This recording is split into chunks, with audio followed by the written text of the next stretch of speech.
Hello, everybody, and welcome back to the Chilluminati podcast, episode 255. As always, I'm one of your hosts, Mike Martin, joined by the David Cameron and George Lucas of LA, Jesse and Alex. David Cameron and George Lucas. That's right. Okay. That's right. Okay.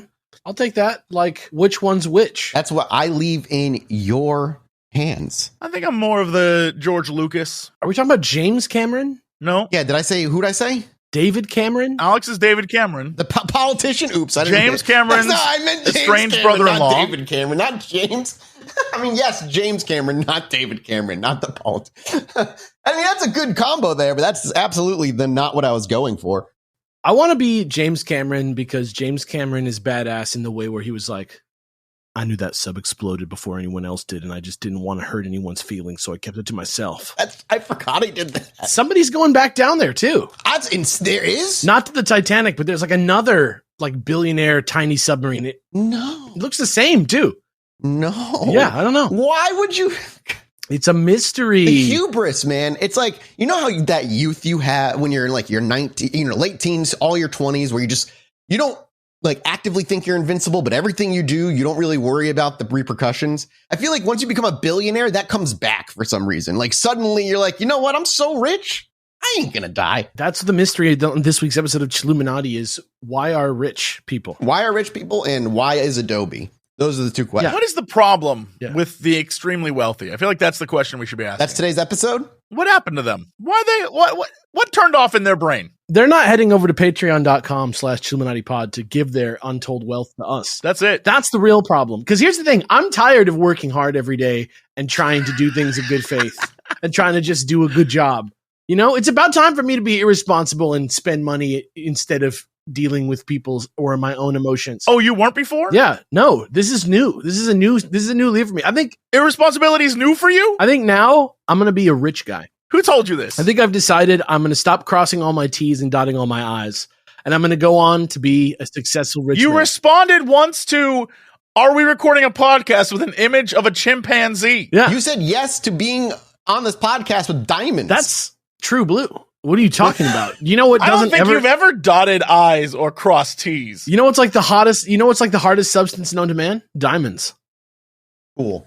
Patreon.com/ChilluminatiPod. It's hard as diamonds. Mm-hmm. The best Patreon in the entire world. How about that? Mm-hmm. What do you think about that? I mean, I have thoughts. You have thoughts. Support us. It's a user supported show. We love that you come out and support us. And what did we say? Now, if it's the new $10,000 thing, instead of Jesse will believe you, is that me and Jesse are going to perfectly orchestrate a hoax to Mathis without him knowing. And then he's going to have a real story for us to tell on the pod. And we'll all know. We'll all know. I mean, yeah, we'll all know. And then that's how that ends up on the UFO subreddit for 10 years and never no one believing that it's fake. I'll believe it. Yeah, I'm going to hire. I'm going to cross my T's, dot my I's. There's not going to be one mistake. This is going to be a killer hoax. I'm just curious, are you going to get like a celebrity to play the alien? I don't know what I'm going to do. I haven't thought about it. I haven't like put my mind to it yet, but like how I would do the perfect hoax video, but I think I could do it. I think I've been immersed enough in it. I think I've seen every hoax video ever made on Nuke's Top 5. So I think like by now I kind of have like a way. I think I could scare the shit out of you. I think you could too. I mean, I bet you, yeah. I bet you could as well. I bet you I'm easily scared, man. I'm scared. That's not what I mean. I just mean I'm going to make you a believer. That's okay. You know what? It's not about that you're skittish. That's true. Let's leave it at that. That's how I took it. I'm a skittish guy. What can I tell you? Speaking of, last episode was great, by the way. Having Milo on, an actual man of education and archaeological knowledge. Oh boy. Here we go. It was nice to have a young person on to remind me how much energy I used to have. You know what I mean? Yeah, right. Yeah. Man, he reminded me of my youth quite a bit. Where is this going? I'm already preparing for you to be like, last time we did brain activity. This time, aliens. Are they in our butts? No aliens this time. No aliens this time. But you boys know Stranger Things, right? Right. Sure. Absolutely. Yeah. You know what that's based actually around? And in the name of the show? Dungeons and Dragons. No. But I mean, yes, actually. 80s nostalgia. Also, yes. But the whole conspiracy angle of it, The show initially was called Project Montauk, or the Montauk Project. Yeah. That is a real thing, and something I'm surprised we never, ever covered before. So today, gentlemen, we're going to be diving into one of the wildest conspiracy theories to ever grace the halls of the internet, the Montauk Project, which is kind of a conspiracy that touches all different aspects of the paranormal and conspiracy. I'm assuming, yeah, Alex, you must be relatively well aware of the Montauk Project. I know Tesla is involved in the mythology of the Montauk Project. He is. I left him out because there's so much other shit I'd rather talk about. But yeah. Oh yeah, there's more than enough to say without talking about Tesla. But the reason I brought up Tesla is because the Montauk Project to me is like the Tesla of conspiracy theories, where it's it shows up. You're like, that's really interesting. I wonder what that's about. And then it's like, oh, that's ties to the Montauk Project. And you're like, ha! I knew it. Tesla, you've done it again. Everything has ties to the Montauk Project. And which brings me to my main source for today. The book, The Montauk Project, by Montauk Project experiencer and author, Mr. Preston B. Nichols, who will be our main source for today. And at this point, there are 6, 7, 8, 9 books in the Montauk Project series of books that he wrote. He passed away in 2018, so he's no longer with us. But the first book, the one that we're really focusing on, the one that we're kind of pulling most of the information from, was published in 1992. But we're talking books called Pyramids of Montauk, Montauk, Book of the Living, Montauk, The Alien Connection, Montauk Adventures in Synchronicity. Is Montauk the name of a guy? Yeah. Come on, Montauk, get your head out of your ass. You got a mystery to solve. In this book, The Pyramids of Montauk, that cover looks like it belongs directly in the Greenstone legacy. That sounds like a Doctor Who episode from 1976. I'm gonna link it in chat. Just the Pyramids of Montauk. It's called Pyramids of Montauk: Explorations in Consciousness, which is a trilogy of its own within the Montauk Project documentation. The MCU? No, all right. I'm already out just by the book's cover. Yeah. All right. So, dude, the book's cover is literally a D&D manual cover. This is late in his series. Project Montauk, the one book that really we're focusing on, is the one where it's here's all the actual truth of what happened in the government and all this other shit. And then it seems like it just got even more insane. But trust me, it's pretty insane. If you look at that, that's definitely a picture of a cow that was outlined in Photoshop and removed and placed onto a naked man's. Yeah, yeah, you're right. One image that was not conceived of as. Well, let me pitch this to you. There's literally D20s on the fucking. I know. That's what I'm saying. The best part is there's a curtain on the book, which makes it feel like he's pulling back the curtain on the secret world of Dungeons and Dragons. It's coming out. It's coming up. It's in 3D. Right. Yeah. The fucking curtain. It's a window into the world of sexy Minotaur men and their multiple die. It's I think it's supposed to represent the fifth dimension in impossible shapes or something, like hypercubes and those stuff. Shapes aren't impossible. I roll those almost frequently.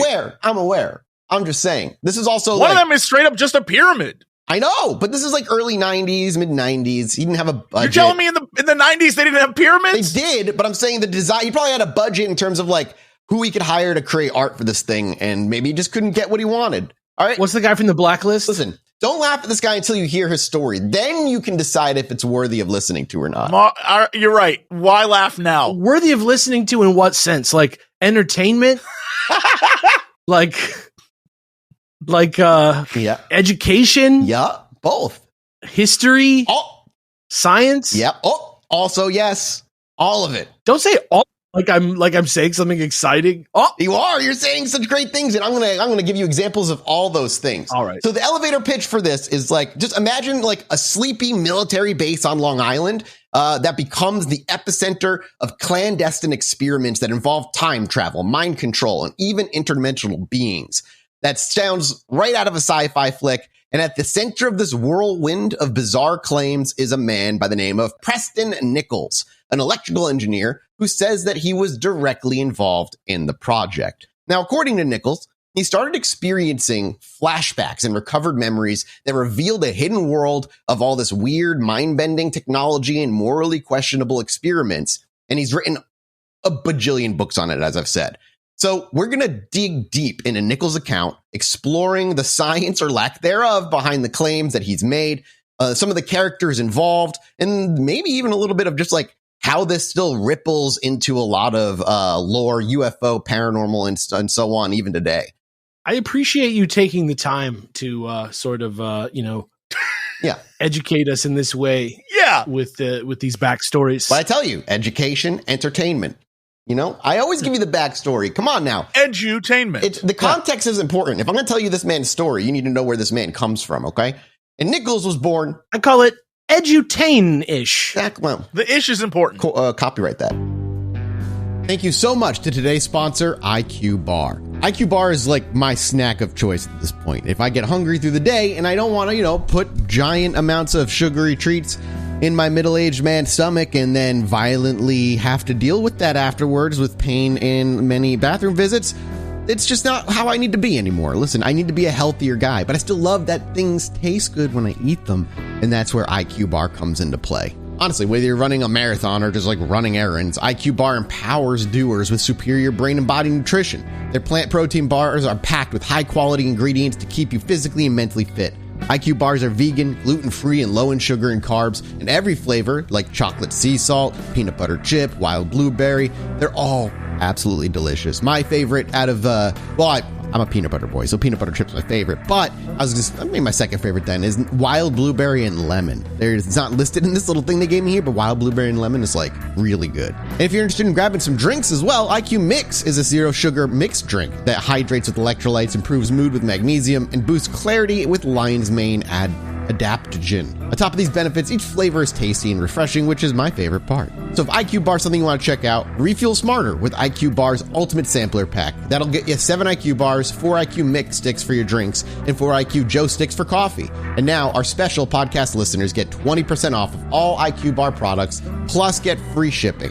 To get your 20% off, just text CHILL to 64,000. That's it. To get your discount, text CHILL, CHILL to 64000.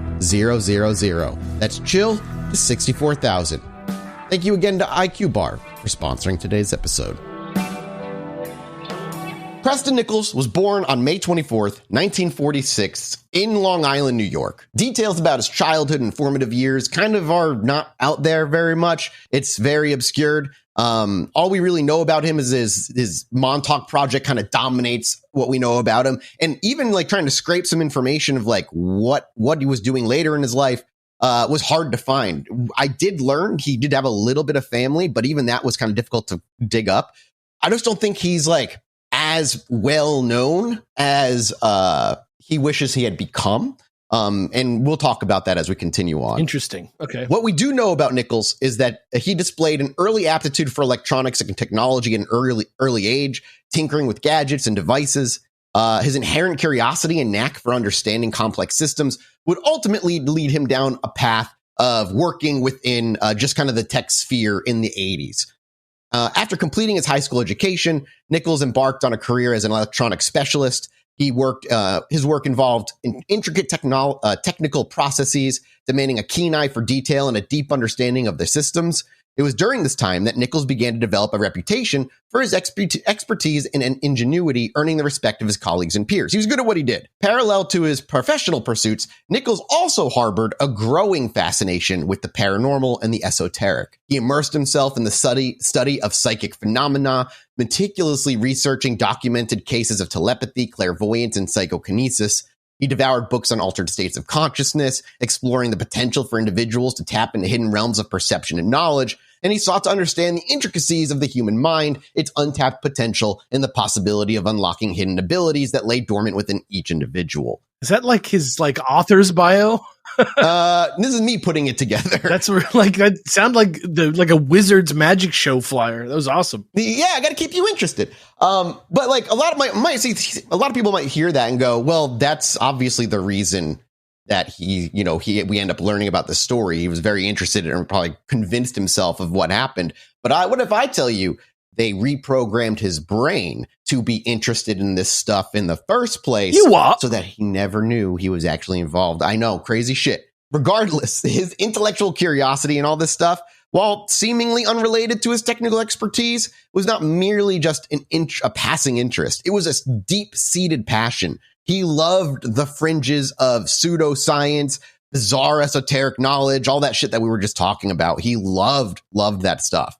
And in the 1970s and 80s, Nichols' professional and personal interests finally began to converge as he delved deeper into the world of fringe science, and he became particularly interested by the potential of electromagnetic fields and radio frequencies to influence human consciousness, a concept that would later play a central role in his claims regarding the Montauk Project. Throughout this period, Nichols maintained a relatively low profile, focusing on his work and personal studies. He was known as a quiet, introverted individual, more comfortable tinkering with electronics and engaging in any social gathering, which, I relate. This reserved nature, coupled with his unconventional interests, would later contribute to his image as a very solitary dude who stumbled upon a government conspiracies, if you believe what he says. And in his quiet solitude of Long Island, Nichols found himself immersed in a technical problem involving radio frequencies. As an electronics specialist, this was familiar territory for him, a challenge that he relished and enjoyed. However, this particular endeavor would prove to be anything but ordinary.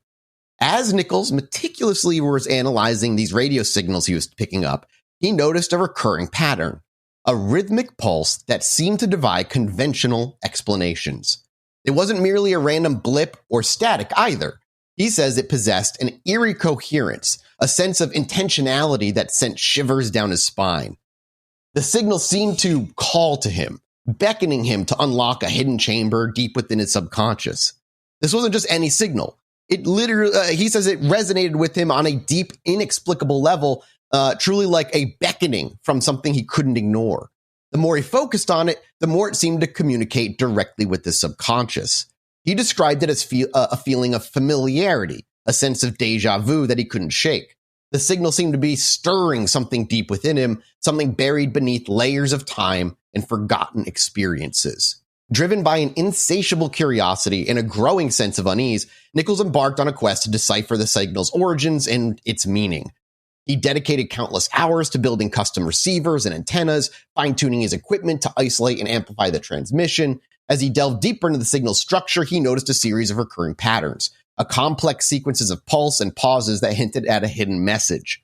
Now, to kind of break away from the story for a moment, there are, number stations are very, very popular, or people know of them, should I say. Maybe not popular, but they're common knowledge. Love them. Yeah, so kind of like weird little radio stations and signals like this, absolutely possible and likely are, not out of the realm of impossibility as someone who is passionate about radio signals and just electronics that he would stumble on these things. But in his home alone with his thoughts in that enigmatic signal, Nichols began to experience something else, strange and unsettling sensations.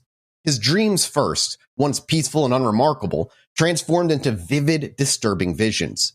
Night after night, he found himself plagued by unsettling images of strange machines, shadowy figures, cryptic symbols. These nocturnal disturbances were not mere nightmares, but fragmented echoes of a hidden past. A past that he had, a past that had been a past that had been buried deep within his subconscious. The signal, Nichols would later claim, resonated with frequencies used in the top secret mind control experiments that were conducted at Montauk Air Force Station. As the signal washed over him, fragments of forgotten experiences began to surface from the depths of his subconscious. At first, they were nothing more than fleeting glimpses, disjointed images, and sensations that seemed both familiar and utterly alien. But as Nichols continued to expose himself to the signal, the fragments began to coalesce into a coherent narrative. When he saw these images of machinery, soon he began to realize they weren't just machinery that he could recognize from modern day. He believed that they were flashes of futuristic technology, devices that seemed to defy the laws of physics as he understood them. These shadowy figures in more detail, he began to see lab coats, their faces obscured by masks, their eyes more cold and calculating. And then there were the boys, a group of young men with haunted eyes strapped into chairs and connected to wires that snaked across the floor. Their faces were etched with fear. That is straight up out of Stephen King. Yeah, absolutely horrifying image. Their faces, too, were etched in fear and confusion, their eyes pleading for help or some sort of release from the torment that they were clearly enduring. These disjointed images and sensations of the ephemeral kind of just eventually solidified into vivid recollections. Nichols saw himself in a vast, dimly lit chamber filled with an array of unfamiliar machinery. Towering metal structures pulsated with energy, their surfaces adorned with cryptic symbols again and glowing dials. He saw men in white lab coats again, their faces still wearing masks, their eyes still tracking him cold. As the dreams intensified and the flashbacks continued, he began getting glimpses of a reality that also seemed familiar but also alien. This cold dread, Nichols felt a cold dread wash over him as the memories intensified. He recalled the feeling of being strapped into a similar chair, the icy touch of metal against his skin, the agonizing sensation of his mind being probed and manipulated. He remembered the hum of electricity, the blinding of flashes of light, and the disoriented feeling of being ripped from his body and flung through an unknown vortex, which we'll get into more detail later. It's like a bunch of imagery from this is like peppered throughout all kinds of media. Like everything that you said has conjured up some very specific thing. Like that reminds me of that movie with Jodie Foster where she goes, she like teleports her brain to Alpha Centauri or whatever. What the hell is that movie called? Contact? Yeah. And the people in the chairs is straight out of Stephen King, and the dreams of future technology is like straight out of like a million things. But most recently for me, Red Dead Redemption 2, there's like a guy who like dreams of technology, just blowing my mind. It's just like there's a layer of this that's like how Montauk works its way into like just like the lore of conspiracy theories. Yeah. But there's another layer of like pulp, like the pulp element that like, I don't know, like something about the Montauk Project specifically seems to have inspired a lot of pop culture. It is a fucking super fun story, and it is really entertaining to think that even a fraction of this might have some anchor of truth. Crazy, yeah. But it is just one of those fun conspiracies that truly is just enjoyable and silly, but still like, you know, there's interesting little ties and hints there that, dude, like you said, tie to other things that are much more, I guess you could say believable, but that's not really the word I'm looking for. Regardless, as these memories coalesced into a horrifying narrative, he realized that he was part of something much bigger, a secret government project that pushed the boundaries of science, morality, and humanity. Oh, he learned the project's code name was Phoenix, and its goal was to harness the power of the human mind for military purposes and to explore the realities beyond just our simple 3 dimensions. And he wasn't alone. As figures and faces of other young men came into his memories, remember the young boys that he was seeing?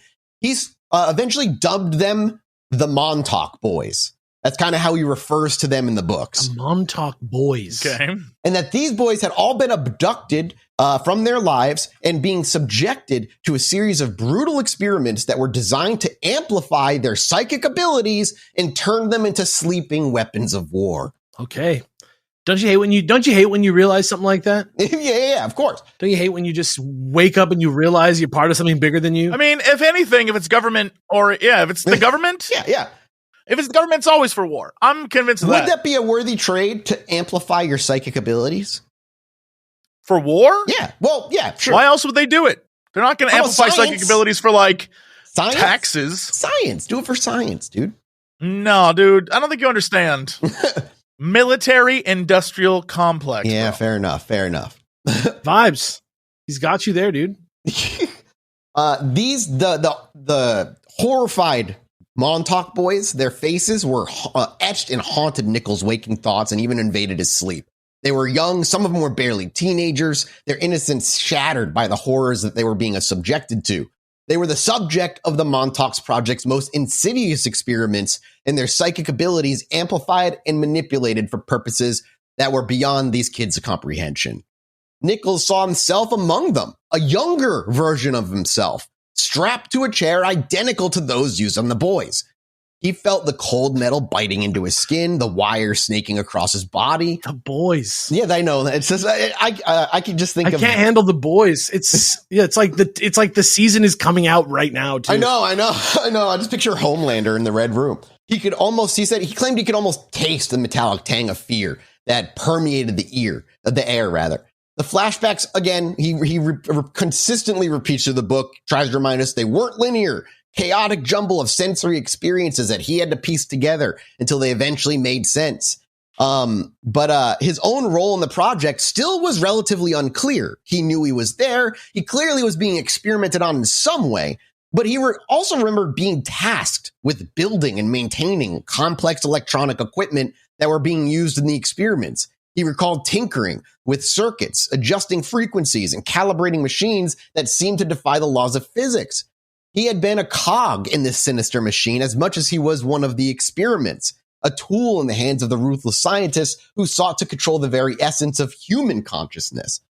It's weird that, like, he begins to remember all these things and that these people were testing him, but he also was, like, an employee. That part, it, like, caught me, like, right away. It's also very light on the details. Yeah. Oh, wait. Oh, God. Also very light on the details so far. Yeah. But I'm trying to think, I'm like, why would they, like, if he's one of the Montauk boys, you know, he's being experimented like the others are. The boys. Why is he also, like, he's also their engineer? You think they would trust him after they, like, just tortured the fuck out of him? It's like Nick Fury rules. It's like a little like G.I. Joe rules. I don't know. They like it does have a little Nick Fury. Like it's way too complicated for its own good. Yeah, they all like stand around on the bridge vibes. Yeah. In the wake of these unsettling realizations, he continued to find himself drawn back to that mysterious radio signal that had triggered these initial recollections. He spent countless of his hours in his makeshift workshop, tinkering with his equipment, continuing to adjust frequencies, meticulously recording the pattern of the signal. It was as if he was engaged in a dialogue with the subconscious, trying to coax forth fragments of his memories with this little rhythmic pattern. The signal he discovered was not a constant presence either. It would appear and disappear at seemingly random intervals, its strength and clarity fluctuating with each transmission. Nichols learned to anticipate its arrival, adjusting his schedule and daily routines to align with the signal's elusive patterns. He would spend hours sitting in his darkened workshop, headphones clamped to his ears, listening intently to the rhythmic pulses and trying to decipher their hidden meaning, all while having flashbacks. So that's how I imagine he's like hunched over and just like twitching and shaking as he just the hears rhythmic pulses. This doesn't work nowadays. Like the amount of media that we consume nowadays, like this is bullshit. Like I'm just like on my phone, like, how dare you? Yeah. How dare you call bullshit? With each exposure to the signal, the floodgates of memories open wider, revealing new and increasingly disturbing details of his alleged involvement in the Montauk project. He remembered working alongside the scientists, engineers, technicians, all of whom were sworn to secrecy and bound by a common purpose: to harness the power of the human mind to benefit the United States military. He recalled the construction of massive underground facilities beneath Montauk Air Force Station, a labyrinth complex of tunnels, chambers, laboratories, where the experiments all took place. He remembered the towering, quote-unquote, Montauk Chair, a device designed to amplify psychic abilities and manipulate the fabric of space-time. Cerebro? Yes, that's such a good way. Yes, dude. How did I not put that together when I was writing this? That's fucking like straight up. Exactly it's just like Cerebro. It's fucking Cerebro, but like and it's like it doesn't even outdate. Like what year is this story from? So 1992, the book came out. Yeah, it doesn't even like predate Cerebro either. That's the best part. It doesn't at all. I could see the mutants. All of them. Oh, God. In pain around the world. Preston Nichols is actually just Professor X. He's the real-life Professor X. It sounds like he kind of is. Yeah, well, yeah. Well, let's keep going, because you're right. This is like Cerebro, but it's like a fucking hyperpower. You're going to have to tell me if the things this thing can do, Cerebro can also do with your Cerebro can do pretty much anything. There's no rules. With your deep comic book knowledge, you're going to have to tell me as we go. So, that's not me. That's what we got Alex here. I'm going to have to rely on Alex for this one. I may know a thing or two about the X-Men. Yeah, well, you only know a couple things about the X-Men. Yeah, I may know a few things. The key facts. He also, in his memories, saw himself working on the chair's intricate circuitry, fine-tuning its components, and even testing its capabilities. But Nichols' involvement went beyond mere technical support. He claimed to have witnessed firsthand the project's most insidious experiments, the ones that involved the manipulation and exploitation of the Montauk boys. where these young men, many of them abducted, like I said earlier, were promised, they were brought into the project and lured, some of them lured there with promises of adventure, and then were ended up strapped into a chair and subjected to a barrage of psychic and physical stimuli and torture. So they were like honeypotted in, and they fucking just like got strapped down and tortured. Yeah, very bizarre. Wow. Like another weird thing. Honeypotted in. Like, why even do that? Just fucking abduct them. You're the government. Like, why are you trying to like, if you're gonna be like dangling a carrot in front of them to lure them in only to torture them, just kidnap them. Like, because that's the Mathis way. If you lure them in, here's my logic. If you lure them in, they're gonna tell their friends and their family over the course of time of them being lured in. So when you go missing, they're gonna have suspicions. But if they just scoop you off the street and you just go missing and it's the government doing it, the government has the advantage. Yeah, rustle up a couple of thugs. What's the deal? No big deal. I'm just saying, it doesn't make any goddamn sense. Just kidnap the fuckers. Yeah, exactly. I'm just saying, if, the story... Just take their freedom away. What are you doing? It saves time. What is happening right now? We're just arguing on behalf of government kidnapping. Alex has a lot of thoughts, and I feel like there's a lot of problems in the world, and only Alex can solve them. Yeah. I think just we should be kidnapping people more often. That's my main. Yeah, Alex is my retribution. Yeah. That's my main thing. You got to kidnap the bad people off the streets. How else are we going to get rid of them, Alex? I think that's a big part of it. I think that's a big part of what needs to change. There's a lot that needs to change, and only Alex can solve it. Yeah, he's the only one brave enough to do it. Right. Yeah, right. That's me. Right. You guys get this. You guys understand where I'm coming from. Yeah. Of course. Right. Yeah. Of course. Preston Nichols, reeling from all of this and these new memories, began to seek out others who might at least understand his plight, somebody to talk to, because this was a lot for him to deal with. And he wasn't sure where to turn, who to trust, didn't know if the government was listening, but he knew he just couldn't keep this to himself.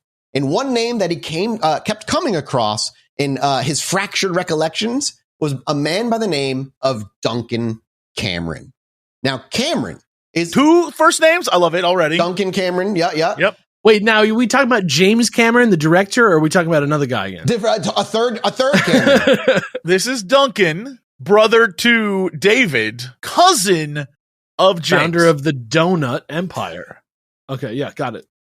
What you need to know about this man is that he was I wouldn't say known psychic, but he was a self-reported known psychic. Well, how did he come across this guy? Remember, it's the 90s, so he's not like Googling it. Remember, so Nichols is a huge fan of paranormal and read magazines, books.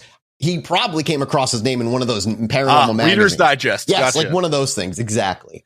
Wiener's Digest? Yeah, a Reader's Digest mixed in with... Oh, Wiener's Digest? That's what I thought you said. That'd be my magazine. Jesse Cox presents Wiener's Digest.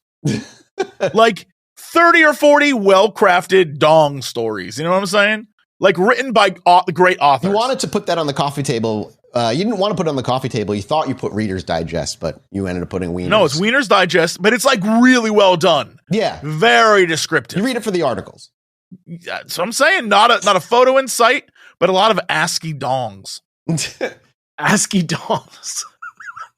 So when Nichols reached out and to meet Cameron, and Cameron replied, they did eventually meet. And to them, according to them, it was like putting 2 pieces of a shattered mirror coming back together. Cameron, it turned out, also claimed to have been involved in the Montauk project, but his role was vastly different from Nichols.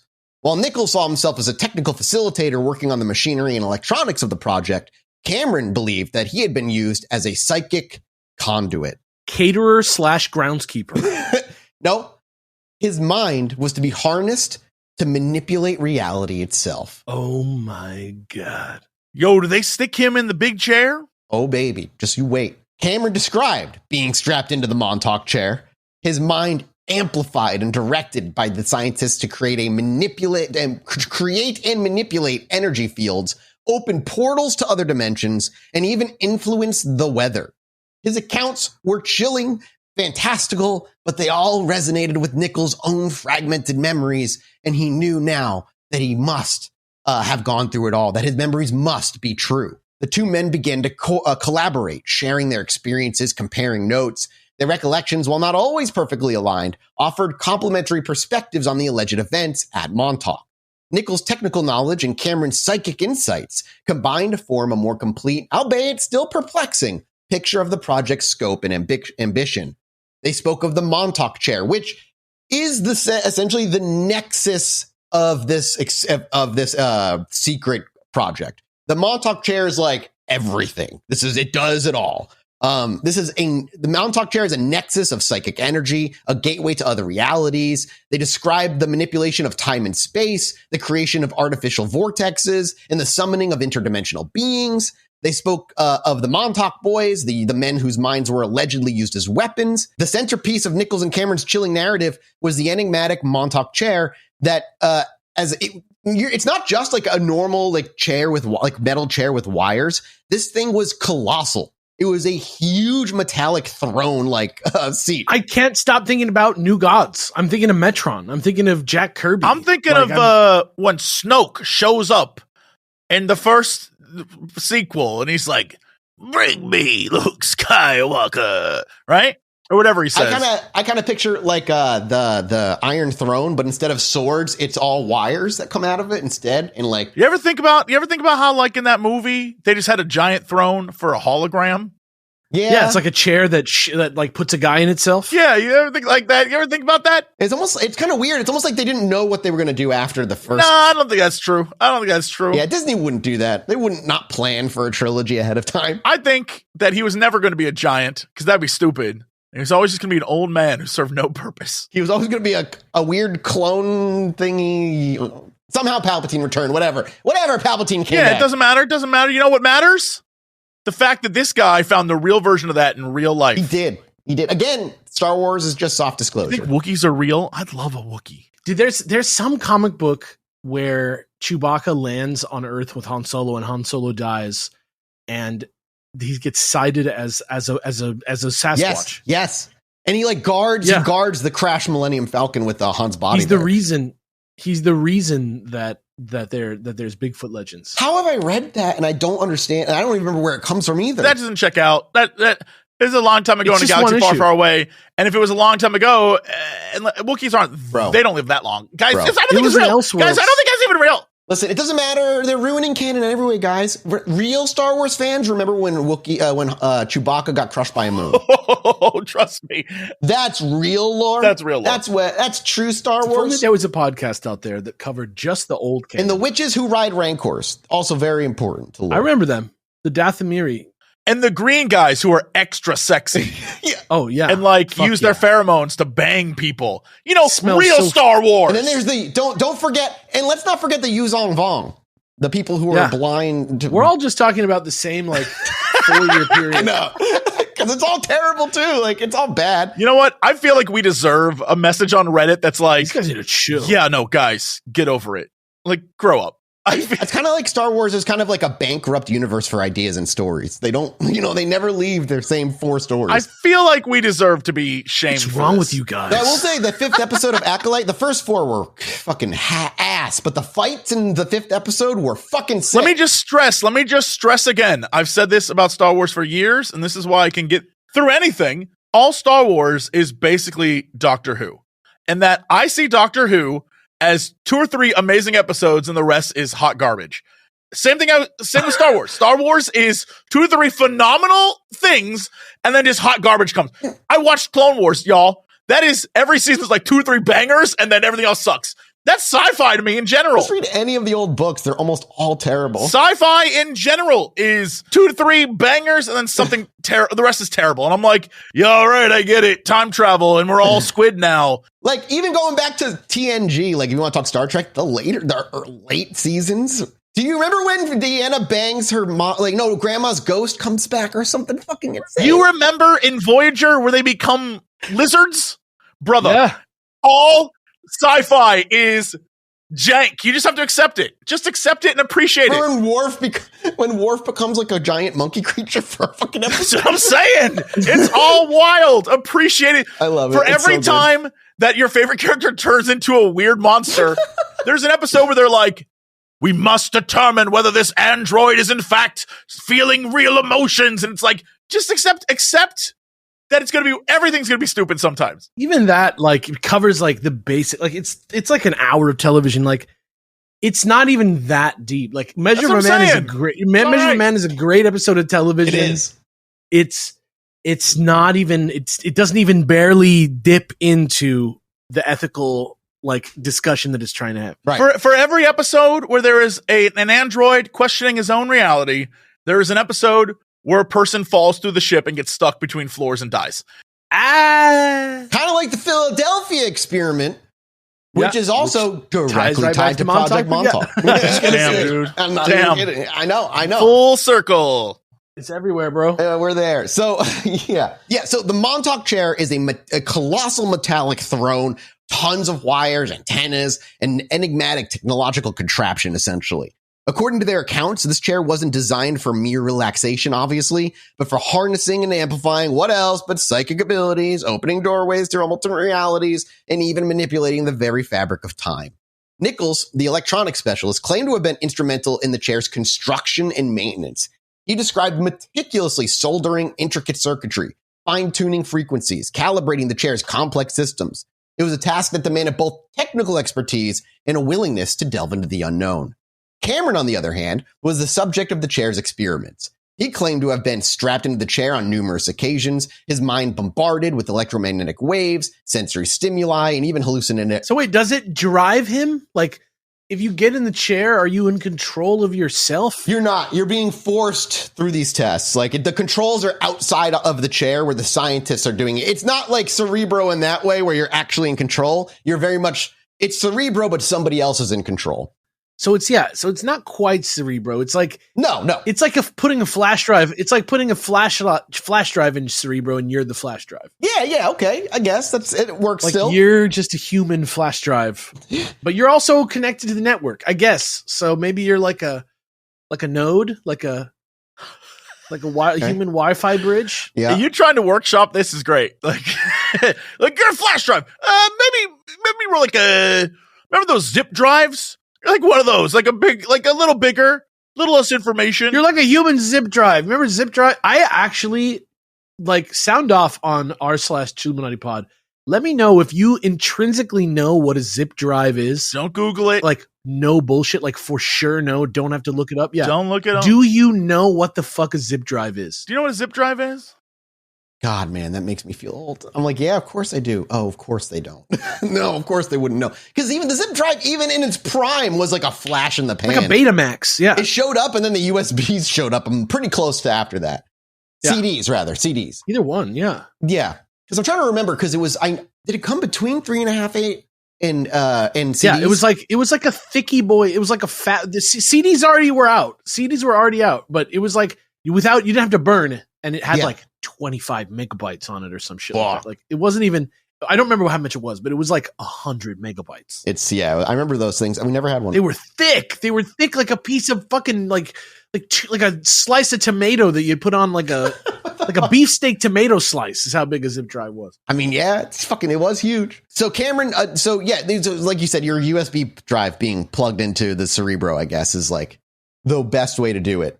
He even says at some points they even gave him hallucinogens before they strapped him into the chair. That seems dangerous. He said the reason the scientists said they did that is they were attempting to break down his psychological barriers and unleash. A couple of us were reading Dune in the break room, and we thought it would be chill to get you fucking faded before you went into the fucking Mobius chair, bro. They thought that by breaking down his psychological barriers, they'd be able to unleash his latent psychic abilities and use them for their own purposes, like latent abilities, like turning the safety off of a gun. Essentially, they were like, "This'll work." Cameron described the experience as both terrifying but still exhilarating. He spoke of his consciousness expanding beyond the confines of his physical body, of traveling through time and space, of encountering strange creatures and otherworldly landscapes. But these experiences were not without their costs. The experiments left him physically and emotionally drained. What does it mean? I'm so sorry. We're gonna go to the details. We will go through the details of what that means, of like going through what the mechanics of this are.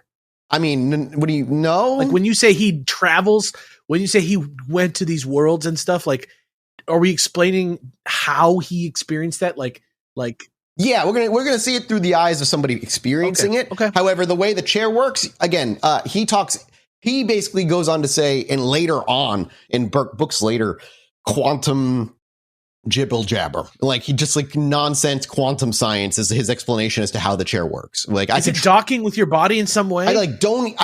I couldn't tell you, bro. I didn't Does read it go the in you? ninth book in the series. I don't know other than what's in the first book and then whatever I could fill in with other details that I could Do find. I stab 2 needles, one into each of my eyeballs? No, you like Straight sit in? down, then I think you get strapped in, like literally just strapped like in. jack into the back of your head like there's there a hole back there. Dude, that'd be cool though, right? We should make a movie about that. 2 guys named Tank and Dozer. Every time you operate, you know, if I could change one thing about the world, it's that instead of saying hello when you answer the phone, you say operator, I mean, that'd be great. I would love that. just like the Matrix.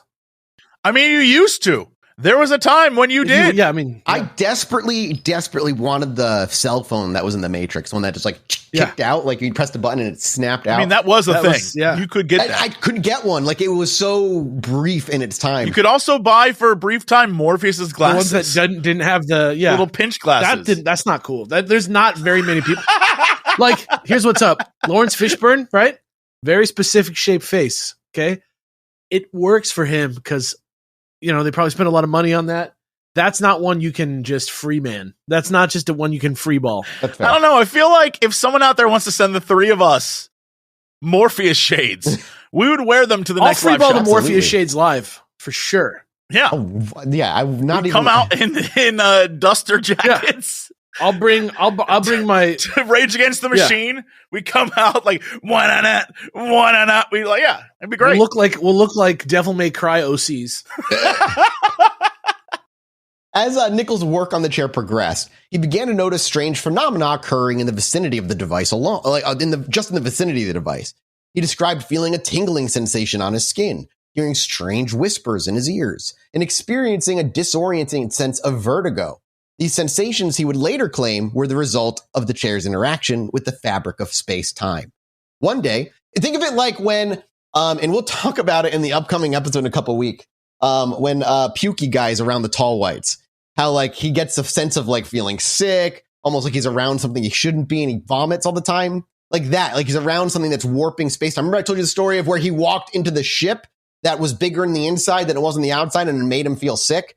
That's also like what he's claiming being around the chair is giving him that kind of similar feeling from that other book, from that other story. I mean, I guess that's like, out of all the details, that's probably one of the more believable ones if we were to take the story at face value, if the chair truly is warping the fabric of space-time. In one day, while he was working on the chair circuitry, he has a story and claims to have experienced a sudden and inexplicable surge of energy.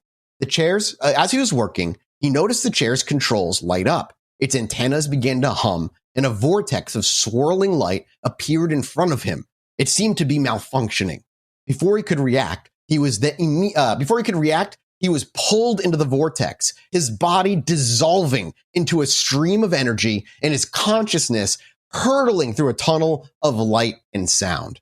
Did he say, whoa? So let me ask you a question. His consciousness saw light, right? Or whatever.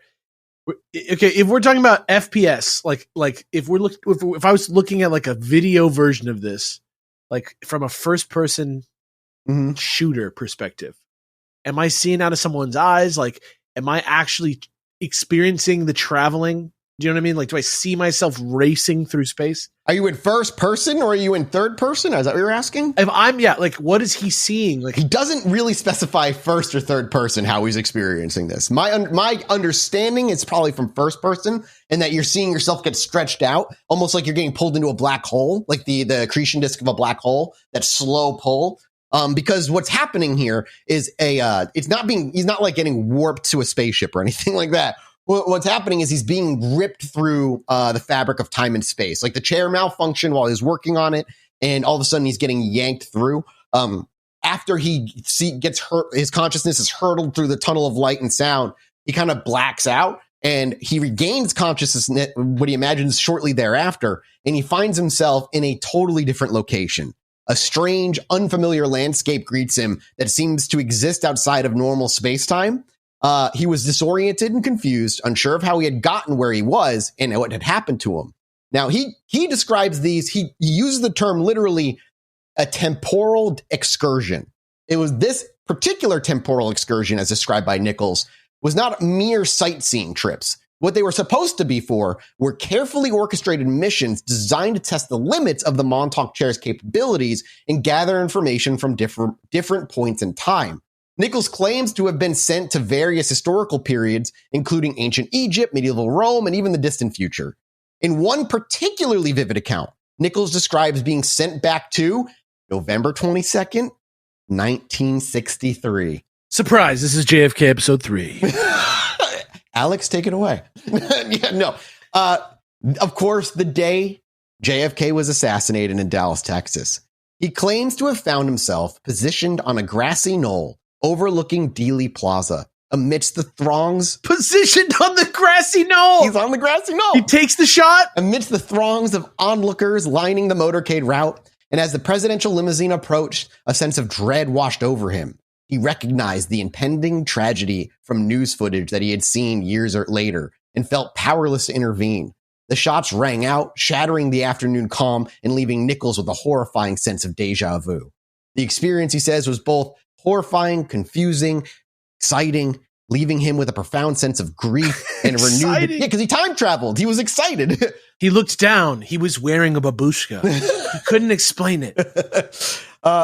And he also felt a renewed sense of determination to expose the secrets of the Montauk Project. If this is what they were doing, then they had to be stopped. What were they doing? Going through, according to him, going to various points of time and gathering information. But he was like, this can't, you got to stop. This is not allowed. Let me ask you a question. Does he have agency?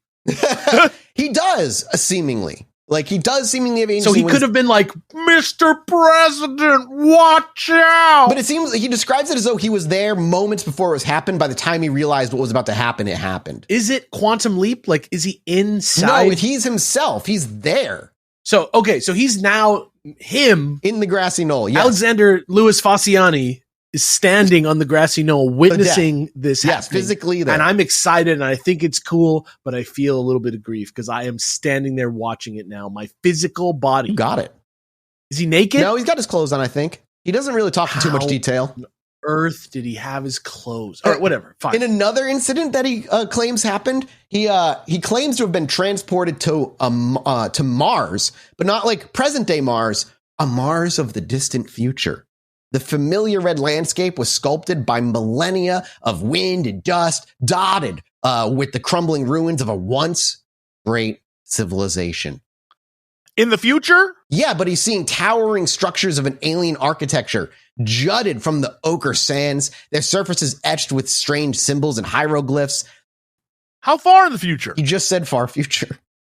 Is it us? No, there was ancient aliens, but the future. Yeah, so pretty it much. could be us. Like, let's say it's the future, but like in the ancient past, we went to Mars. We reverted to hieroglyphics? No, I think these are ancient aliens. Maybe he doesn't speak English. Ancient alien ruins that he's seeing but the machine sent him to the far future, but I still think they're like ancient alien ruins. So what you're saying is just the wind on Mars finally eroded Mars enough to see the ancient alien buildings that are under Mars. I got some info for you. I'll continue, yeah. and you might have, maybe I'll answer your questions, and then you can ask your questions. Okay. And another piece of evidence, again, to the fact that he physically was there, is he talks about the air being thin and dry, carrying a metallic tang that stung his lungs. He's physically on Mars. He tasted Mars? He's physically on Mars right now, supposedly. You sure he wasn't physically on drugs? So Nichols cautiously began to explore this desolate alien world with his senses on high alert. The silence was broken only by the occasional moan of the wind whipping through the ruined structures. As he ventured deeper into the alien city, he stumbled upon a hidden chamber, its entrance concealed by a shifting sand dune. Inside, he found a vast chamber filled with strange artifacts and holographic displays depicting a lost Martian civilization. Suddenly, a low hum filled the chamber, and a group of figures emerged from the shadows. They were humanoid in form, but with slender builds, elongated limbs, and skin that shimmered with the otherworldly luminescence. Their large, black eyes... Whoa, pause. Yeah. Pause. I think this guy might have been on Mars, guys. I know, right? Okay. Hold on now. I went and I did the most research a guy can do in 30 seconds by going to Google and typing in, what would Mars taste and smell like? You said it tasted tart or tangy? What are you saying? Thin and dry, carried a metallic tang, and that stung his lungs. All right, so you ready for this one? Mm-hmm.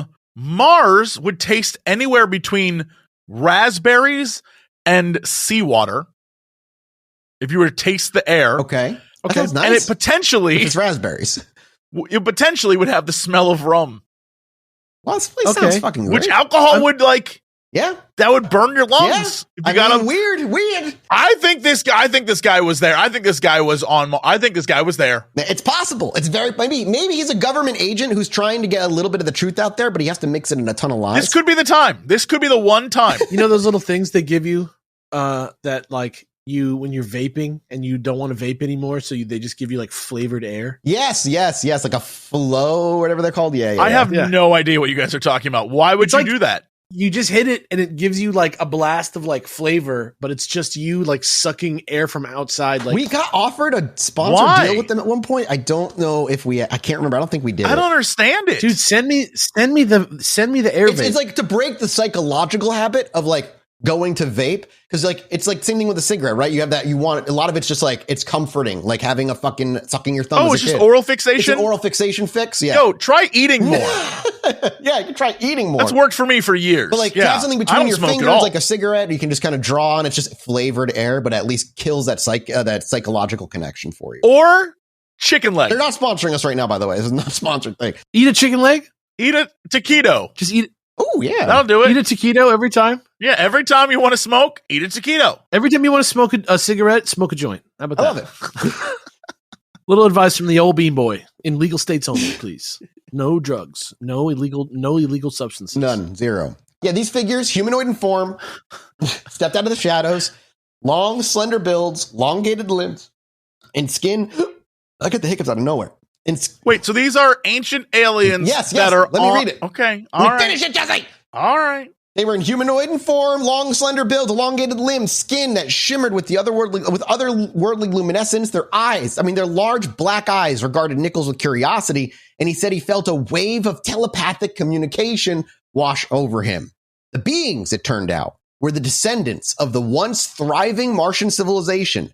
They had retreated underground as their planet succumbed to a slow ecological collapse and had been monitoring Earth's development for centuries. Through telepathy, they shared their history with Nichols, a cautionary tale of environmental destruction and the unintended consequences of unchecked technological advancement, which hilariously we're seeing with AI right now, and the amount of power AI requires is the projections of what they're saying they'll need for power aren't sustainable. We can't do it. And we're seeing that right now. So, hey, maybe he was on Mars talking to aliens about an ecological disaster that happened to the planet. I'm just saying. Maybe it wasn't a total waste of my life to dedicate to the written word. Maybe it wasn't, man. Maybe it wasn't. Maybe not. Maybe they'll need me again. The encounter left Nichols with a profound sense of awe and a renewed appreciation for the fragility of life on Earth. It also underscored the potential for interstellar communication and the existence of intelligent life beyond our planet. Do you think he was the Jedi Master who ordered the clone army to be built? Dude, what was that Jedi Master's name, though? Did we get a name? We did, right? Yeah, unfortunately, I know it. Just on the top, I have it right here. Tell me. Sifo Dyas? Yeah. Oh, Sifo Dyas, yes. Yeah, it's right here. It came right back. Master Dyas. Yeah. Yeah. Never even shown in the film. Pretty weird. There's like a backstory. There's like a B plot in this episode of like our thoughts on the Star Wars like media empire over the last 30 years. I don't know why that's happening. The prequel trilogy needed another movie in between episode 1 and episode 2 to describe what happened over the course of 15 years. That's called the Clone Wars TV show. Yeah, that came out right in time for episode 2. Just in time. Yeah, just in time. Yeah. All the information you needed to know way later. Yeah, like this seems to be Star Wars modus operandi, is to give you answers and then realize they probably should have given you the 10 question years later in timeline. It's just a bad habit that makes me so uninterested in most of the Star Wars characters because I know how their fucking story ends. Which is a testament to Andor's storytelling, because Andor is fucking amazing. We have to move on. We can't just be sitting talking Star Wars. So Nichols' time travel experiences were not always as dramatic as witnessing a historical assassination or encountering an alien civilization. He also describes being sent on what might be considered mundane missions, such as retrieving specific objects or documents from the past. And this is where the issues are. So he's more that he's physically there, but instead of them becoming more scientific information gathering, retrieving, the longer it goes, the more the government's starting to ask him to grab things out of the past. Yeah. Objects, documents. These missions, while seemingly less significant, served a number of purposes. For one, they allowed the Montauk Project scientists to gather historical artifacts and information that would otherwise be lost to time. Imagine being tasked with retrieving a signed copy of the Declaration of Independence or like a scientific notebook with a famous inventor. These seemingly mundane objects could hold valuable clues about the past and potentially even influence the course of the future. As to what happens when you remove it from time, which is I know where you're about to go, I fucking couldn't tell you because he doesn't fucking explain. No, okay, but I guess what I was going to ask is like, is that the idea? Is like it was always removed from time? Oh, so yeah, like is it that like self-fulfilling time loop of they always go missing in this moment in time and there's no real beginning or an end? I don't know. I don't know if it's Did he actually go for a Declaration of Independence or was No, that's me giving you an explanation. Giving you like just an idea of like what they were doing. Was he so bold as to claim that he has rescued any famous objects from history? Nothing that have like stood out. No. Oh man, I wish he was like the Library of Alexandria. I mean, he witnessed the JFK assassination. He should be in the photo of the grassy knoll. We should see I thought you were going to say that he pulled the trigger. I thought you were going to say that he realized he was on the grassy knoll holding the gun and that he was the one who killed JFK as he time traveled. That would have been a much more entertaining story by a long That's shot. Less time travel and just quantum leap. Right. Like he's in the body of the person doing a thing. Yes. He fires the bullet, then kills JFK, and then he goes, oh boy. And the other question is like, can they just time travel to the moment it's taken and put it back like the Infinity Stones in Endgame? Like, is that possible? I don't know. I don't believe they can. No. Secondly, these missions help to hone the precision and control of the Montauk Chair time travel capabilities. By sending individuals on relatively straightforward retrieval missions, the scientists could refine their targeting and ensure that they were depositing their subjects in the correct time period and location. Each successful mission, no matter how seemingly insignificant, brought them one step closer to mastering the complexities of temporal manipulation. So it's like a lot of like when you play Guitar Hero on the PS2 and they got to have you do that like what do you call it? The you know what I'm talking about, where you're aligning your clicking with the screen, the delay. You're calibrating it. That's the word I'm looking for. Wow. Fuck. We took the long way to get to that word. We all got there. We got there though. Look, that's what we do. When we're old, we just work together and we just all say like, maybe it's like watching a grandparent go through every grandkid's name to get to the right one. The issue is like, I know I replaced that information with like the 12 alien species. And so like, yeah, I don't know if it was worth it, dude. You know? It's like how Meowth gave up one of his move slots. I think Meowth gave up 2 of his move slots to learn English. Yes, you're right, actually. Yeah, exactly. Yeah, there you go. Yeah, these were... Is that true? Is that canonically accurate? I'm pretty sure it is. Wait, so English is 2 slots? I think it's... This opens up a whole other... Is there like a Meowth that speaks Japanese? Like how many slots is that? Yeah, I'd say at least 3. Maybe it's reading and writing. Like maybe it's just 1 slot reading and 1 slot writing. Yeah, and I'd say actually you're right. Japanese needs 2. You're right. I don't know. Anyway, I think it's possible. All right, we got there. Yeah, these missions, these little retrieval missions, were like calibrations for the chair itself. Can I ask one more question about the chair? I'm so sorry. Yeah. Anywhere in the book does it say how he gets back? It's the same kind of thing. The light, he gets pulled into the light and let's warp of space and time around. So so before he leaves, he's already, the timer is counting down to when he's inevitably going to return. Yeah, so the first time it happens to him, it's an accident. There on out, he remembers the scientists also used him on these things afterward. Does he leave the chair? Like, if he sits in the chair, is he still in the chair while he's time traveling? No, the body. See what I'm saying? Like, there's no chair in 1960. I think 1963. His body is in the chair because the way he describes his consciousness being ripped out, then it must be just his mind being pulled out. But he also is having physical like feelings of like being on Mars and shit like that. And that's not quantum leaping. grabbing. Yeah, he's actually grabbing. So his body must be going. His body must be leaving the chair. So that's what I'm asking is like, and once in the 60s, how does one, do you go like, ding, ding, Well, okay, I'm ready so to here's go? the issue, and I think I'm tracing it back. We're all picturing this thing with something on his head. He's just No, not me. Okay, I'm picturing it like the movie Time Cop, where they get into a vehicle that takes them back, but then when they are back in time, there's no vehicle.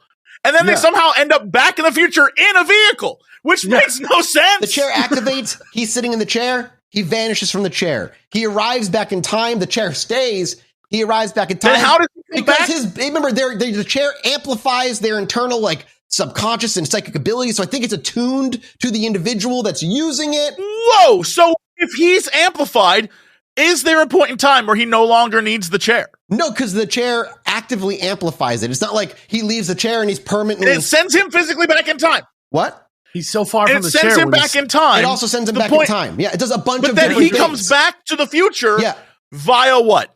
The chair. But the chair's not back in time with him. No, but the scientists are controlling it, and I think the chair is connected to him. So it can pull him back. Only him back. Only him back. When it's then done. why do you need to send the chair to begin with? Couldn't you just use the chair remotely at any time? What do you mean? What? If the chair can pull you back through time, could you not have the chair send you places without sitting in it? No, because I think you have to be like contacting the chair. They have to be touching the chair. I think you travel via the chair. I think you emerge from the chair. Okay, but then wait, does the chair go back in time with you? No, the chair does not go back in with them. No, I think the chair sends you back in time. So it's the movie Time Cop. Yeah, and then I think what happens is they go, all right, motherfucker, you have 2 hours to get the Declaration of Independence, and then we're pulling the trigger on and then this. you're getting pulled back. Yeah. I'm pretty sure it's the movie Time Cop. In the movie Time Cop, they ride a vehicle back into time, but when they emerge on the other side of the portal, it's just them. Yet when they jump back in the portal to go back to the future, they arrive back in the future in the vehicle. In the car. So maybe he arrives back in the past, but in the sitting position, and then he falls on the ground and he has to get up, and it's always just like Time Cop. Jean-Claude Van Damme's Time Cop. I've never seen Time Cop. I don't know. When did Time Cop come out? What year? 95. Okay, so after this book came out, Time Cop stole this, okay? It sounds more like Stargate to me, honestly. Like, if we're talking about what it sounds like, it sounds like Stargate. And the more we go into this, the more it's not really like Stranger Things, even though Stranger Things was based on it. But, you know. It's just more about, in Stranger Things, like, okay, first thing. They enhance psychic abilities of the kids. Yeah, I get that. Ripping of dimensions is like that. Yeah, it has, like, there's a research place in New Jersey-ish. You know, it's like that kind of thing, right? Yeah. We got to keep going. Like, we just got to keep moving. Yeah. We're like just halfway through. This is more. I just can't. There's a lot of questions about the chair. That's all. Oh, sure. And hold on to those questions because, again, maybe they'll be answered as we continue on. It's just, I imagine you're right, though. Alex is right where he said they kind of be like, okay, we're going to pull you in 2 hours. You should arrive around this area. Go get this. And when you have it, just like stay out of people's sight. Yeah, I'm just trying to build this reality for myself. You know what I'm saying? In my mind, I just want to. Finally, these missions were also demonstrated the potential for the Montauk Project's technology to be used for non-military purposes.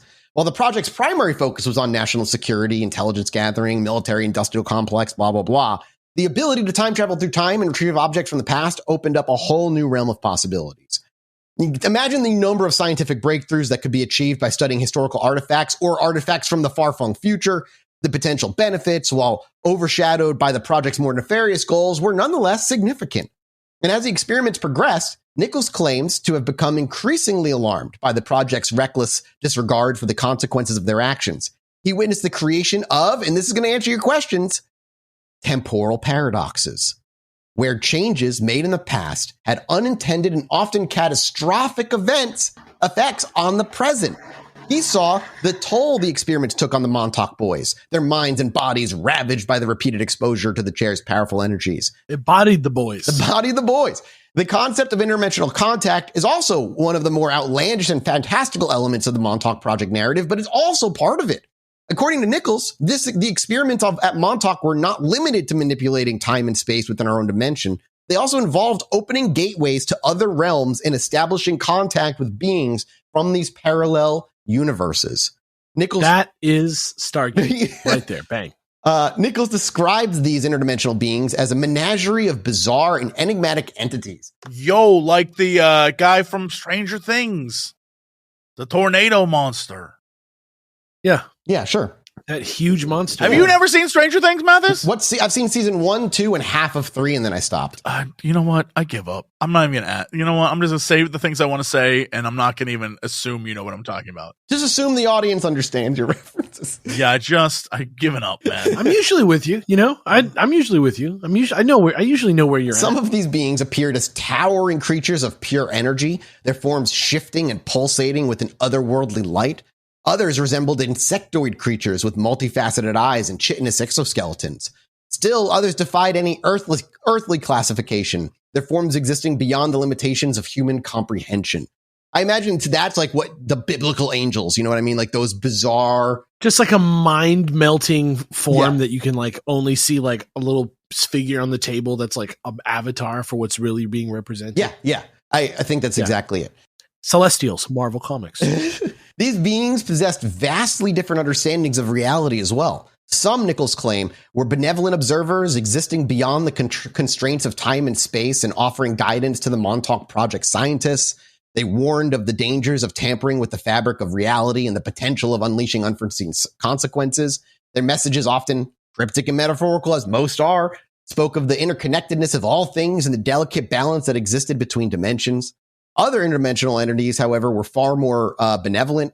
Nichols describes encountering also malevolent forces that were driven by hunger or ambition, who sought to exploit the Montauk Project's technology for their own sinister purposes.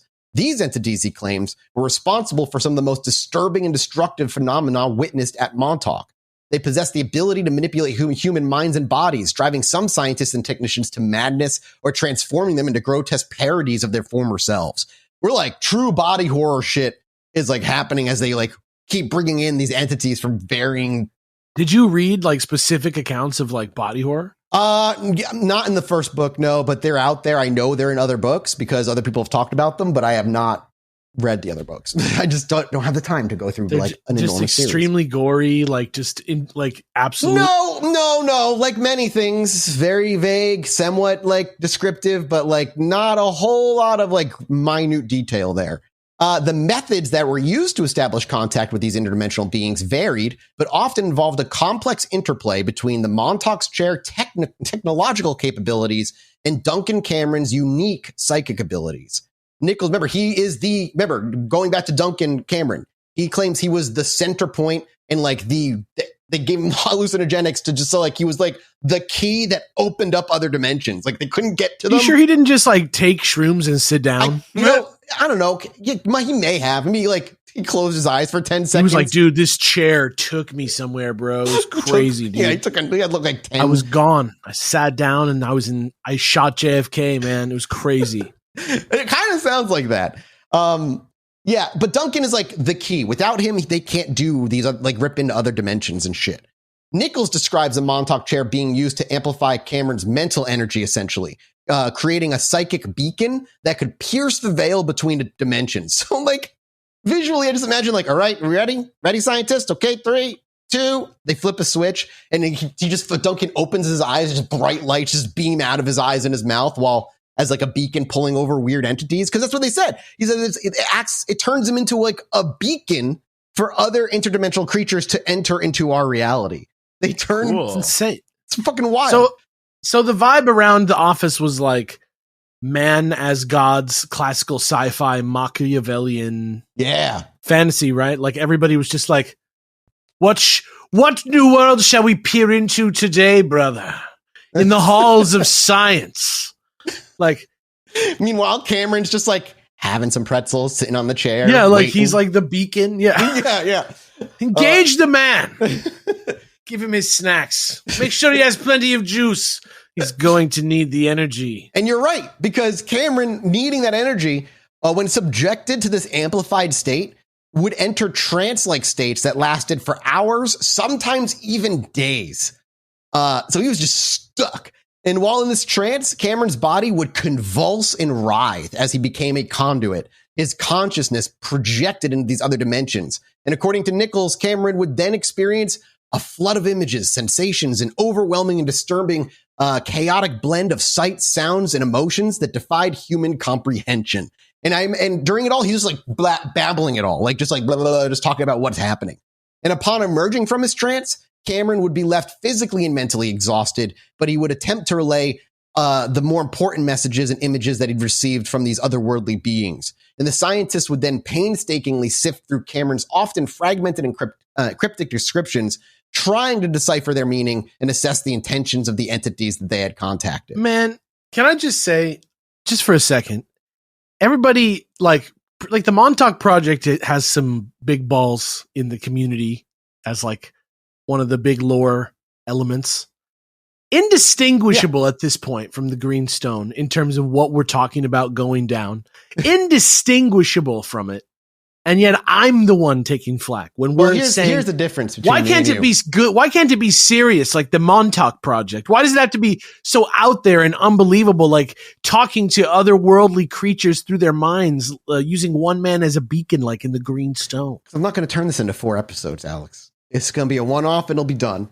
And it'll be a start to finish. And I didn't turn it into 4.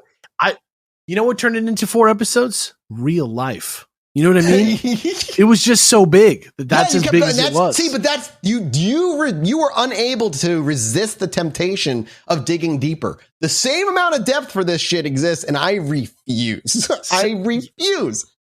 Somebody had to know what it felt like. Somebody had to know what it felt like to go so deep and get so close. Because I think, unlike the Greenstone as well, the Montauk Project starts as like a government secret technology reality manipulating, like nothing that different from the Philadelphia experiment. It's as it continues to pump out books that it gets more and more and more fantastical and bizarre, which is another part of it. But I'm just defending. It just like starts building its own like storytelling, like literally. Universe. Yeah. Very green. That is very Greenstone. I just don't want to ever go that deep with this. I'm good. Yeah. I want to know the conspiracy level stuff and nothing else. So yeah, the scientists had to like sift through Cameron's like essentially nonsense. And the encounters with these interdimensional beings were not always peaceful or productive. On one occasion, it's described, Nichols describes rather a harrowing incident where a malevolent entity resembling a writhing mass of tentacles and barbed teeth attempted to manifest itself within the Montauk facility. Alarms blared, the very air crackled with a malevolent energy as the entity lashed out, its psychic tendrils seeking to ensnare any unfortunate soul came within its reach. Does it come out of the man's mouth? Like, does it come it's out like ripping into reality, like tearing just into like reality. Through the literal seams of creation. Yes, correct. Security personnel armed with experimental energy weapons developed during the project were deployed to repel... Get the fuck out of here. They got experimental laser rifles. Yeah, they got the laser experimental laser rifles. Every scientist in this sounds like Orson Welles in my mind. The monster, it's coming through. Deploy the rifles. And a fierce battle ensued. The flickering light of the experimental weaponry casting an eerie glow on the struggle. The scientists scrambling to deactivate the Montauk Chair and sever the psychic link with the entity eventually succeeded in banishing it back to its home dimension. All I can picture is like P commercial Orson Welles. It's like, got to stop the monsters. Someone's got to shut down the power to the chair. They're coming through the walls. Grab a laser rifle. This incident was a cause to raise security and precautions around experiments moving forward. God damn it. Nichols' accounts detail... Fire, damn you! Are you a man or are you a god? How dare you make fun of this very true scientific event and the horrors that Cameron and Nichols had to go through for the future of humanity. God damn it, Jesse. The phrase, are you a man or are you a god, is amazing. Are you a man or are you a god? That's a reference to Ghostbusters, right? No? I guess, like clocks. Yeah, that's in there. I don't know, man. I don't know. You're right. I mean, like, you're right. It is close. I've seen Ghostbusters, all right? I've seen that. You say you're a god. No, we get it. Yeah, I get it. Yeah. Nichols' account detail God damn it. Okay. He's inside my mind. He's Bob Tendrils. The other thing the machine did on a less extreme level was subliminal messaging. a technique that subtly influenced the thoughts and behaviors through hidden cues, was allegedly employed through a constant barrage of carefully crafted audio and visual stimuli. These messages, designed to bypass conscious awareness, aim to implant specific thoughts, emotions, and desires directly into the subconscious mind of the subject, aka the Winter Soldier, basically. Or Manchurian Candidate, or whatever the fuck you want, like just a programmed sleeper agents. Brainwashing techniques often associated with cults and shit were also allegedly the implications, like the amount of like other shit that is being implied by what you're saying, like a brainwashing program is like so much more depth. It's just so funny. I know. Well, here's another one. The project's methods went beyond mere psychological manipulation. Nichols describes the use of invasive technologies, such as the implantation of microchips, to directly interface with the human brain. These chips, according to his accounts, were miniature marvels of engineering capable of receiving and transmitting complex neural signals.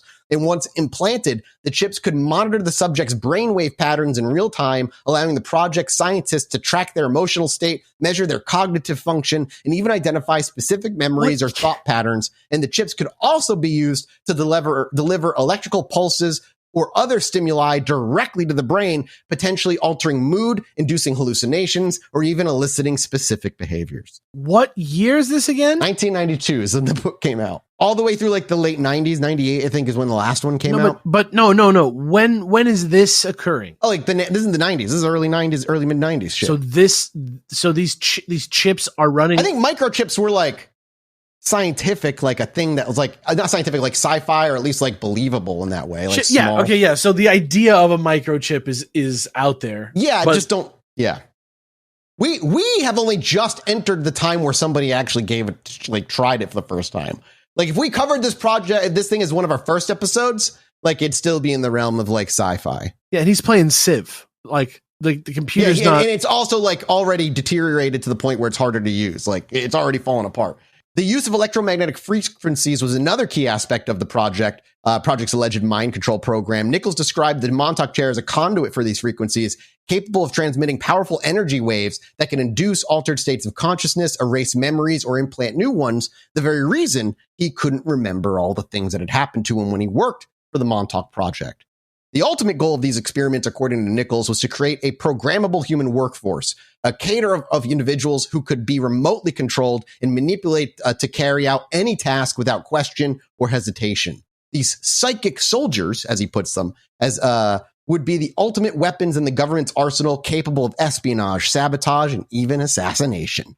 It seems like, honestly, like it seems so less convenient than just having a guy who just like follows orders. Yeah. We're entering the last bit here. And while the Montauk Project's ambitions, according to Nichols, also extended beyond mere mind control and time travel, Nichols accounts, while light on specifics, as always, he hints at a disturbing foray into genetic engineering. Project scientists, it seems, were not content with manipulating minds, but they also sought to manipulate the very essence of human life. Did a little bit of everything. Literally, that's what I'm saying. This is why I said at the beginning, this is a conspiracy theory that seems to touch all conspiracy theories. These experiments were supposedly aimed at splicing human DNA with animal DNA in an attempt to create soldiers with enhanced strength, speed, or endurance. Like intense? Yes, kind of. Genome engineering? Are you serious? Cheetah legs on a regular man? Or to breed beings or create beings with heightened senses or psychic abilities. Like the dude who controlled bees with his mind? Yes, like him. Exactly. Like Sean Bean? Dude, again, that movie was, Jupiter Ascending was also Soft Disclosure. If anything it was 100% that movie. It had to have been. It's breaking through! Release the psychic cheetah man! God, that'd be great if we had an army of fucking psychic cheetah men. Amazing. I'm in. I don't care. Turn me into one of them. The possibilities, while fantastical, are nonetheless unsettling if true. Nichols also mentions attempts to clone individuals and create duplicates, perhaps for infiltration or assassination purposes. These genetic engineering experiments, again, he leaves light on the details. The final experiment that is used within Project Montauk is dubbed the Seeing Eye Project. As described by Nichols in his Montauk Project book, was a chilling initiative aimed at developing a psychic surveillance system capable of monitoring individual thoughts and emotions remotely. This alleged project, operating within the larger framework of the Montauk Project, sought to weaponize psychic abilities for the purpose of surveillance and control. According to him, the Seeing Eye Project utilized the Montauk Chair as its primary tool, and with the chair, its ability to amplify psychic powers was allegedly used to create a psychic link between an operator and a target individual. The operator seated in the chair would focus their mental energy on the target, attempting to establish a telepathic connection and access their thoughts and emotions. This is the most cerebro part of the Montauk Chair. This is literally like reading them like a file. Yep, pretty much reading their brains like a file and being able to like track them. Literally cerebro. Like, this is why I was like, you're right. Can you then control? So the psychic link, Nichols claims, allowed the operator to see through the eyes of the target, hear their thoughts, and even feel their emotions. It was a form of remote viewing taken to the extreme, a surveillance tool that could bypass human physical barriers, but there was no controlling aspect to it. It was purely for surveillance. The implication of such technology obviously would be chilling. If the Seeing Eye Project was indeed real, it would grant the government unprecedented power to monitor and control the population. But obviously there's no evidence that any of this is fucking happened. Right. Not a lot of word on the street about this since this one series of books. Correct. Nichols' accounts of the Seeing Eye Project are often really fucking vague and lack a bunch of details. He does not elaborate on the specific methods used to establish the psychic link or the technology employed to amplify or transmit the signals. He just paints a very vivid picture of the project's potential for abuse, describing the scenarios where individuals were targeted for surveillance based on their political beliefs, affiliations, or even their potential for psychic abilities. The Seeing Eye Project, like, if it existed, obviously it would be horrifying. But yeah, like I said, there's really nothing else with a lot of times when we could have used this. That's all I'm saying. If it was out there, there's a lot of times we could have used this and stopped some pretty serious. We probably would know what the UAPs are if we could do this. You know what I mean? Yeah. Yeah, exactly. Yeah, so even according to their own narrative, the Montauk Project was not merely a scientific endeavor, but obviously a clandestine military operation with hopeful far-reaching implications for national security and global dominance. But the scientists and military personnel involved in the project allegedly sought to weaponize all this shit. And that also brings us like, where are all the other whistleblowers that were involved in this? Where are the other people who witnessed it? Maybe their memories were erased better than these guys? Like, we have no fucking idea. Nichols claims that the technology that was used for the Montauk Project, particularly the Montauk Chair, where its origin comes from, is a direct descendant from the experimental technology that was used in the Philadelphia experiment. I told you it would all tie in. The Philadelphia experiment's tech was the prototype that led to the Montauk Chair. He suggests that the scientists at Montauk, aware of the strange and unpredictable effects of the Philadelphia experiment on the USS Eldridge, sought to understand and refine the underlying principles. They saw the horrifying, like, state the ship came back in. They were like, we could use that. They theorized that the experiment's invisibility effect was not solely based on manipulating electromagnetic fields, but also involved a warping of space-time itself.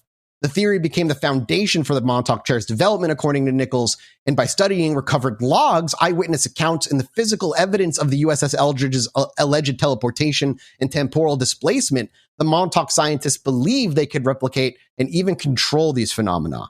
The Montauk Chair, therefore, was designed not just to cloak objects from radar detection, but to manipulate the very fabric of reality, thus allowing for time travel, interdimensional travel, and all the other mind-bending shit that the chair was capable of. Seems like a big upgrade from the Philadelphia experiment. Oh yeah, they jumped, man. They like skipped the Xbox 360 era and went right to like PS4. Yeah, they did a big jump. They did. As Nichols delved deeper into the project's activities, witnessing firsthand the disturbing experiments and the toll they took on the subjects, he began to question the ethics of his involvement. He was troubled by the blatant disregard for human life and the potential consequences of tampering with the fabric of space and time. The breaking point, he claims, came when he witnessed a particularly horrific experiment involving a young boy who was subjected to extreme levels of psychic manipulation. The boy's agonizing screams and the scientist's callous indifference to his suffering filled Nichols with a profound sense of revulsion and a determination to break free of the project's clutches. However, leaving the Montauk Project was not a simple matter. Nichols was bound by secrecy and oaths and the threat of dire consequences should he reveal what he had seen and experienced. He knew that the project's shadowy overseers would not hesitate to silence him if he posed a threat to their operation. But despite the risk, Nichols began to distance himself from the project, gradually reducing his involvement and avoiding direct participation in the experiments. He wrote a book. He sought solace in his personal studies, immersing himself in the world of parapsychology and seeking answers to questions that haunt him. And eventually, Nichols claims that he faked his own death, disappearing from the project's radar, and assuming a new identity. He moved to a different location, severed ties with former colleagues, and tried to bury his memories of the Montauk project deep within his subconscious. So none of this actually took place during the 90s. No, the book came out in 1992. Oh, I'm understanding, but Alex earlier asked, because he was talking about the chips, and he was like, when did this take place? And the answer was the 90s. This had to have been, if he vanished and then pretended to die, this was the 70s. I guess I answered that in the way of how long it has, like, when the book came out, were the idea of microchips around? And I was like, yeah, no, they were. But yeah, you're right. If this is according to him, this is in the 70s-ish, 80s-ish. It would have to. 80s probably makes sense if we're doing Stranger Things, sure. I guess I just wanted to see how ridiculous it was that these were head-implanted microchips. Very is the answer. He moved to a different location, like I said. And so he basically buried the memories. His own memories got buried by his own training, his own psychic training. However, the past had a way of catching up with him. And that faded radio signal that triggered his initial memory recovery would continue to haunt him. And he would never be able to forget the project again. Nichols' departure from the project, as he describes it, was a desperate act of self-preservation and a moral awakening. It was a decision driven by a desire to escape the darkness of the Montauk project and reclaim his humanity. However, the scars of experiences would remain with him. And after time, in the 90s, he basically, after all his memories, he basically said the reason he wrote the book is he could no longer be complicit in hiding the government's heinous experiments. And so he said, fuck it. It was fine. Him and Cameron got together, crossed notes, and he wrote a book and published the truth for all to see. And no one ever came after him, no matter what. It's true. No one ever came after him again. He died. I think he was like in his 80s or late 70s in 2018. Oh my God. So really recently. Yeah. Really, really recently. Wow. Yeah. Okay. Damn. Rip, dude. He was, sorry. I gave the wrong date of birth. He was born in 1953, not 43. My bad. But yeah, he had a wife and a child too. But again, like there's very little known. He very much kept his life, even up to the point where he died, pretty private outside. What happened with his wife and kid? They also went. He divorced his wife. It was an ex-wife. And there was nothing about. I don't know what his relationship with this kid is like. I have no idea what it was like at all. When he disappeared, was he with them? No, he met them afterward. After that whole thing. In his new life. Yes, in his new life. Exactly. So he potentially threatened his wife and child by releasing this information to the public, knowing these people would kill him. Are we sure they didn't get him? But they need to make sure. But he needs to make sure that the greater humanity is safe from the government, even if it means putting his family at risk. Do you think they time traveled to the future? Oh, fuck. And killed him to make it look like he died of old age? I think you figured it out. And that's the button on today's episode, boys. That is the story of the Montauk Project. Holy shit. Preston B. Nichols, kind of covering that from Philadelphia experiment here. That kind of covers that whole thing because they're like a two-parter. That I forgot was like a two-parter because I forgot Montauk Project was tied to the Philadelphia experiment until I started doing the episode. So it's a fun one. Thank you, boys, for letting me babble at you about the Montauk. Thank you. No, of course. We'll be back next week with a brand new episode. We're off to patreon.com right now, /Chilluminati pod, do a mini-sode. Wonderful website. Yeah. And if you are, even if you're not a paid member of Patreon, we did a Q&A. It's totally free to listen to. You just have to be a free member of the Patreon and you can listen to it. And if you are of the $20 tier and higher, like the minisodes, you got a video version of the Q&A answers, but you get the audio version totally free on Patreon right now. You can go grab it. Yeah, that's it for us. So we're off to do Patreon minisode. Thank you guys. We appreciate you. We love you. Woo! Woo! Bye.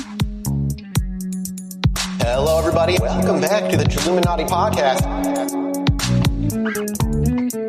As always, I'm one of your hosts, Mike Martin, joined by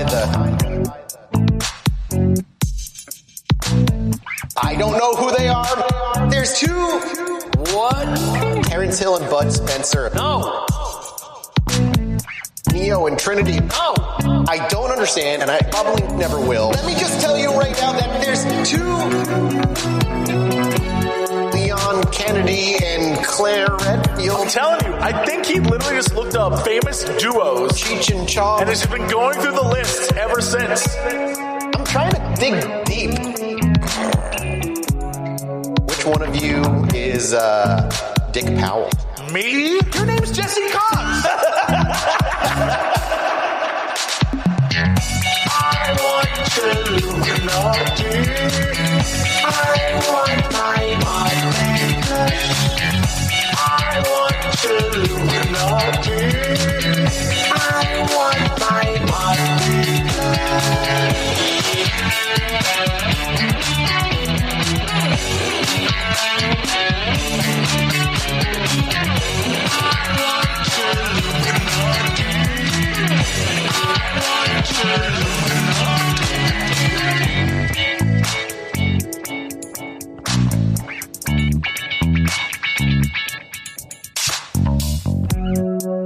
Hello, everybody. Welcome back to the Chilluminati podcast. As always, I'm one of your hosts, Mike Martin, joined by Alex and Jesse.